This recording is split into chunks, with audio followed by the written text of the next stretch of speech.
Let's talk about what's happening at El Shifa Hospital. There are reports that there's been a loss of power, which has caused the death of patients and even some infants. And I know that Israel has said Hamas is headquartered there. Even if that is the case, does that justify jeopardizing the lives of sick people and babies, Mr. Prime Minister? No, on the contrary, we offered actually last night to give them enough fuel to operate the hospital, operate the incubators and so on, because we have obviously no battle with patients or with civilians at all. And I think every civilian death, every dead baby is a tragedy. But that tragedy should be placed squarely at the responsibility of Hamas, that is keeping its military installations inside hospitals, its command posts inside hospitals, inside schools, inside UNRWA, UN facilities, and so on. So we obviously don't want to give them immunity, but at the same time, we're sensitive to this issue. So we offered this help. They've refused it. I've offered something else. I've said, let's build field hospitals. I asked the Emirates. I asked the French president who sent a floating hospital ship.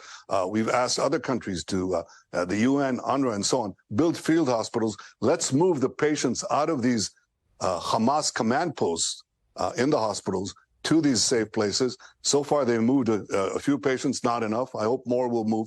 We're trying to deal with this as carefully as we can while not giving sanctuary to Hamas. I just want to be very clear, though, on the fuel, because the Red Cross says it is ready to get fuel into Gaza, into these hospitals that so desperately need it, where lives depend on it. Do you have a plan to get the fuel in and to get the fuel to these hospitals? Well, we just offered Shifa Hospital the fuel. They refused it. So the fuel to run the hospital. See, what happens is they want the Hamas that is hiding in the hospitals and placing itself there, doesn't want the fuel for the hospitals. They don't give a hoot about the patients. They don't give a hoot about the civilians. Their spokesman said this. They said, Hamas is underground.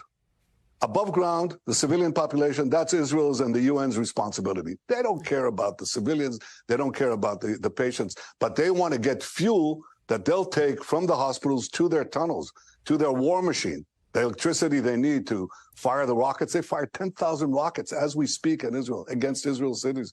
And they continue to fight from those underground bunkers. So what we have to do is separate the two. We'll try to help those who need it in the hospitals, but not help the Hamas war machine.